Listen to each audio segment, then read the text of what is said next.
back to Good Day Columbia. You know, it's a happy time for families, all the cheer, fellowship, cooking, twinkling lights, candles, and, well, frankly, peace. It's also a time when there are nearly 130,000 fires annually, many related directly to the very act of the celebration. Between kitchen fires, tree fires, and candles, it really can bring mayhem to that otherwise peaceful time.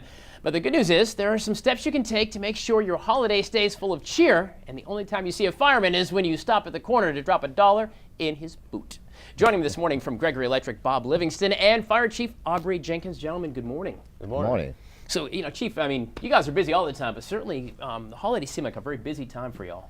Well, you get pretty busy because, you know, people are doing stuff that is not usually done, you know, during the course of the year. So it get pretty busy. You got, you know, cooking and all that, you know, candles and things like that. And, you know, the electrical risk, Bob, with Gregory Electric, you guys, you know, we start plugging things in, we got lights, and we really kind of overload the circuit sometimes, right? Absolutely, absolutely. People don't think about prevention as it comes to putting too much into a certain outlet or anything like that. Because I mean, I've been guilty of it in the past before I kind of educated myself, I guess. But you know, you build an octopus, you know, you keep plugging it. Because I mean, you can stack those things 37 deep, right?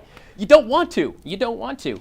But you guys together have got about 10 things that are really easy to do to kind of keep you guys safe, right? Absolutely.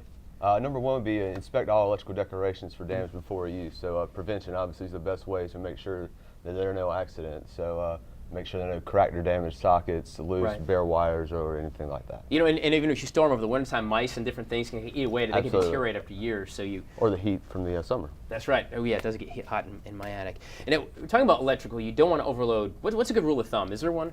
Not really a good rule of thumb. Just don't plug anymore. I'd say no more than 3 strings of incandescent lights per outlet. Any more than that, it won't maybe not throw a breaker, but they'll start overloading the circuit. And sure, and it could spark a little bit. And does dust ever play a factor, Chief? Do you ever like dust in an area? I'm always freaked out by that. Like, you know, I've got those power strips, and I always make sure I vacuum them because I'm afraid it's gonna start something. I don't know. Well, you know, dust don't play a big factor in it, but you know, you want to make sure you keep them clean. Also, you want to make sure that you are plugging directly into the outlet, and not using those conventional household drop cords, so those can get pretty hot. So make sure you plug them directly into the outlet. Never leave home with your lights burning. That's, you know, we all want to show off to our friends and neighbors, and yeah, I guess that's probably a good one because if something happens, you're not there. Well, you're not there to kind of maintain it, so you make sure you're cutting them off when you leave the house. That's right. What about you know, watering the tree? It seems like we were just talking actually about, you know, fresh trees versus the fake trees, I guess. But I remember when I was a kid, Mom would be like, water the tree. I'm like, come on, I don't want to climb under there and do it. Well, you know, we love these live trees. They smell good, they look good, they greenery. So you want to make sure that you do water them, put them in a basin, and keep them watered during the use. Make sure you water them every day. Now, Chief, actually one of the numbers I found, I want to make sure I quote it right, but I think it's where is it? 56% of candle fires are because we put things too close to the candles.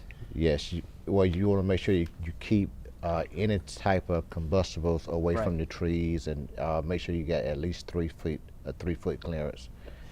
Some people, believe it or not, some people use live candles. That's a no-no. Yeah, you don't want to. Live candles are not good. You know, my roommate actually, speaking of electrical, I guess these are battery operated, but she has these. I've never seen it before. Has these remote control candles that they flicker like they're burning, and so you can sit in the living room and click it. Very safe. They're not hot. It's very easy to do. So, guys, there's a couple of things. We're going to come back with some more tips here with Bob Livingston from Gregory Electric, and of course Chief Aubrey Jenkins from the Columbia Richland Fire Department, talking about staying safe for the holidays, and we have a very special presentation coming up in a minute as well. So stay with us. 120 seconds from now. On talking about safety, staying safe in the holidays, not just for your family, but for your house as well. And how it kind of relates to electricity. 1 in 3 fires actually around the holidays have started because of electrical issues, or electrical. I guess I put the wrong emphasis on the syllable. How do you say that? Anyway, Bob Livingston from Gregory Electric and Chief Aubrey Jenkins from the Columbia Richland Fire Department. We're continuing on, and we're kind of talking about some things that may be common sense, but maybe not. Like how many things you could plug in, you know, you string in, you want to string a whole stack together.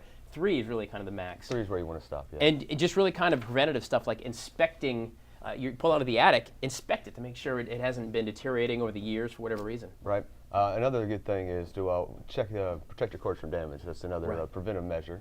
How can you protect them from damage? You know, like rocking chair overing them and things like that? Or? Don't do that. Don't close them in doorways, windows. Especially if you're putting them outside, you might want to plug them into a GFCI outlet. This will make sure. And the GFCI is? It's ground fault circuit interrupting outlet. For you and I, guys, it's one of those ones where it pops and you got to push a little button in. There we go. There you go, the GFCI. So you see a little button, pop, That's the one. But anyway, that's what it stands for. But you want to make sure that you have that as well. Yes, and if you have anything outside, you want to plug them into those to make sure that there's no electrocution things. You want to make sure your ejector reactions are certified label. You want to check with the UL listing, Underwriter Laboratory here in the U.S. CSA, Canadian Standard Association, and Interlink, the ETL. And all that information is right there on that little label that we see kind of probably sometimes clip off. Yeah, it's all right there. Go ahead and tear off, sure. And Chief, the other big thing, of course, is cooking. Everybody's favorite room is the kitchen when you have parties and things. Absolutely. But sometimes we leave and you leave something on the oven, and Dana's in the kitchen with cooking and gets in trouble. Well, we always tell people that anytime you're cooking, make sure you're paying attention to your cooking. Right. Do not, excuse me, do not leave the room when you're frying foods, particularly. Too often people need that just one special ingredients, and they'll cut it on low. They'll go to the store, and then they come back. We're in front of their house, so we tell and you're out there cooking s'mores by the time they get back, right? That's right. So main thing, just make sure you're paying attention when you're cooking. Sure. So it's a little common sense, a lot of electrical issues, but just a little common sense to keep you happy and your house are standing for next year's celebration. And I know, Chief, you're here for a special reason as well. Yes. Gregory Electric, you guys, I know, do a lot of work in the community with fire education, prevention through the years, and the Chief has a presentation for you. Yes. First of all, we really appreciate what Gregory Electric does every year. I mean, just getting the message out there and supporting the efforts in fire safety. So, in recognition for Excellence in Fire Safety Education 2013, this is presented to Gregory Electric from the City of Columbia Fire Department and WACH Fox 57. Very nice. Look at that. Here, let me grab that and hold that up here real quick so y'all can see this. Very nice plaque. Here you go, guys. There you go. So, there it is. You can see that. But a very nice plaque on behalf of the fire department and WACH Fox, guys. You did a great job in the community. I know you guys are always the first ones to send out crews out for tornadoes and disaster relief and things like that as well. Absolutely. So I really appreciate your efforts. Appreciate it. And Chief, as always, thank you for your service. Thank you so much. All right, guys, stick around. We got a lot more Good Day Columbia on the way. Do stay with us. Very nice. You can get the boss to sign it.